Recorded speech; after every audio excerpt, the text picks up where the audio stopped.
Vishwaraj Singh ji Mewar.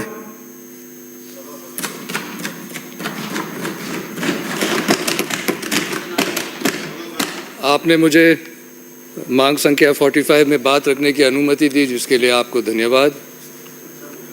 One और पर्यावरण, इन दो विषय पे इन सालों में इतनी चर्चा हो रही है कि मान लो वे कोई नया खोज हो। पर्यावरण की जो महत्वपूर्णता है हमने सदियों से माना है, लेकिन इन सालों में जो पर्यावरण को जकड़ के रखने की कोशिश कर रहे हैं, जो वैज्ञानिक है, उन्होंने भी पर्यावरण की महत्वपूर्णता मानी है। फिर भी स्थिति तो यह है, ख़ास तौर से बड़े शहरों में, कि कोई एक पेड़ भी लगाए तो चर्चे का विषय हो जाता है। वन विभाग के अनुसार 1960-61 में राजस्थान का वन क्षेत्र 39,420 स्क्वायर किलोमीटर्स था, जो 2019-20 में 32,845.3 स्क्वायर किलोमीटर्स पे आ गिरा। यह अपने आप में वन विभाग की कार्यशैली बताता है। लेकिन वन क्षेत्र घटना सिर्फ वन विभाग की जिम्मेदारी नहीं है, अलग भी काम होते हैं जिसके कारण वन क्षेत्र कम होता है, जो दूसरे विभागों की जिम्मेदारी है।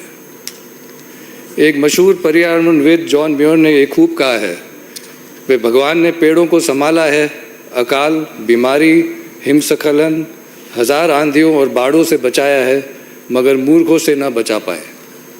यह एक कटु शब्द है, कटु वाक्य है, लेकिन ये सच है, क्योंकि पर्यावरण के जो नुकसान पहुंचाते हैं वे आमतौर से या तो घमंड से करते हैं, अहंकार से करते हैं, या खुद के स्वार्थ के लिए करते हैं। और पर्यावरण ऐसी चीज़ है जो सबके लिए है, पर्यावरण का असर सब पे पड़ता है। तो अगर कोई पर्यावरण को अपना मान के पर्यावरण को नुकसान पहुंचाए तो उनके लिए हम और क्या करेंगे।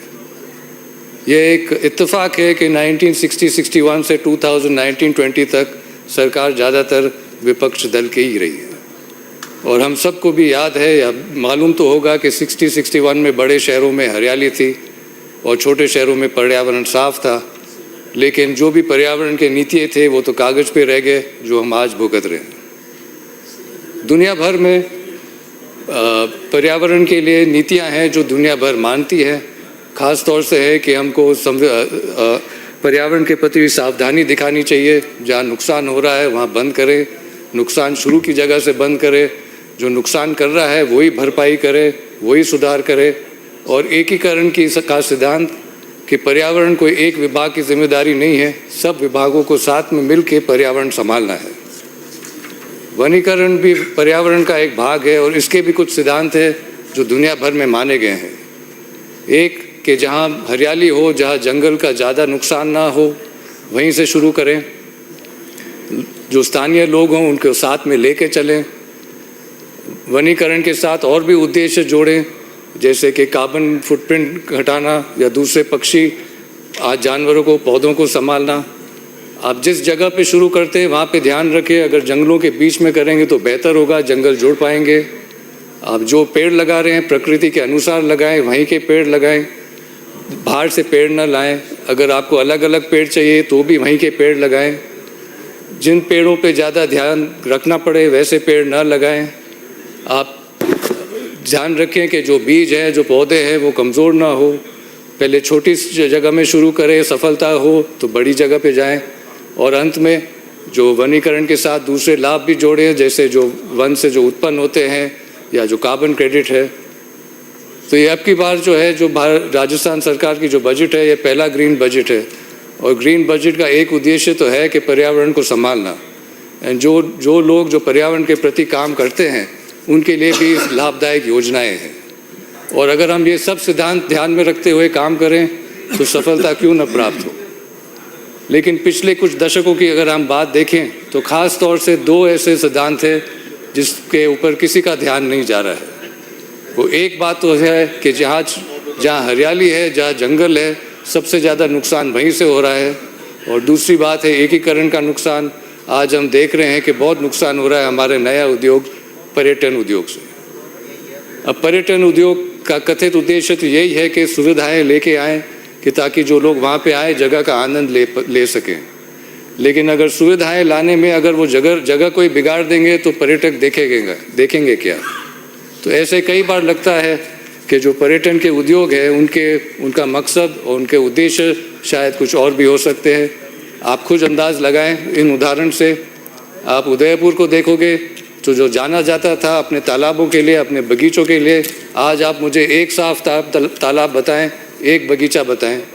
जो शहर के वासी हैं वो तालाब के पानी से दूर हो रहे हैं, तो पर्यटक क्या आनंद लेंगे।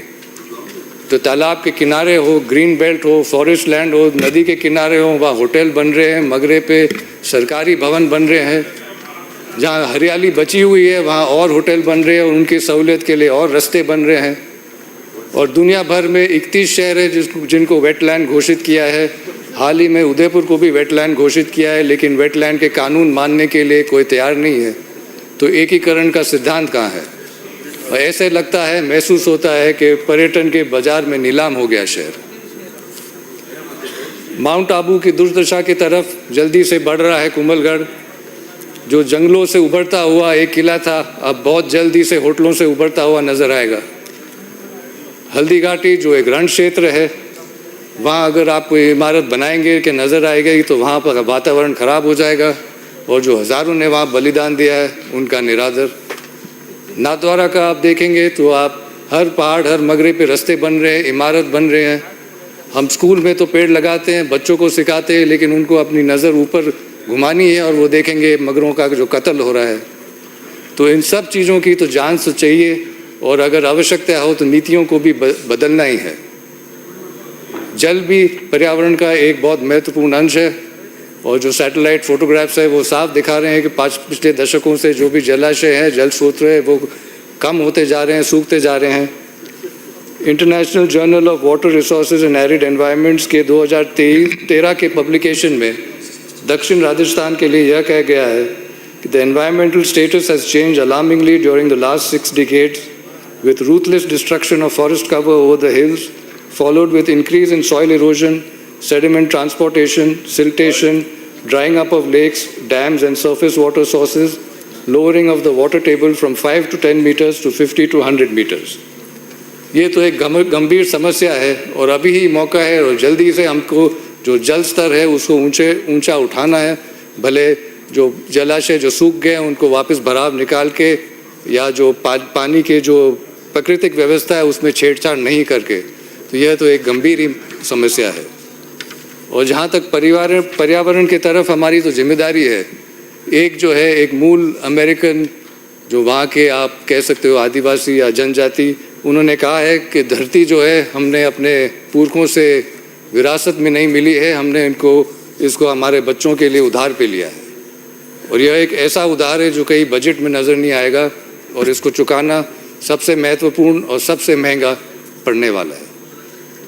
और जहाँ तक वन विभाग के जो आंकड़े हैं कि इतना क्षेत्र वन विभाग का है, आप इस उदाहरण से और आप अंदाज़ लगा दें कि नाथद्वारा क्षेत्र में 1970 में 50 बीघा ज़मीन चारगाह से बिलानाम कर दी गई, नाथद्वारा नगर पालिका को सौंपी थी।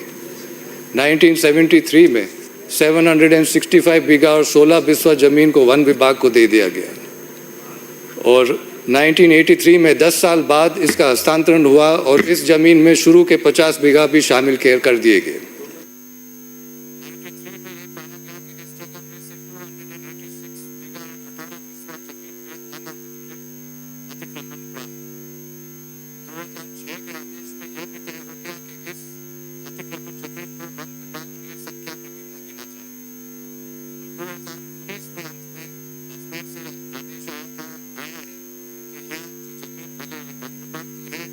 आबादी की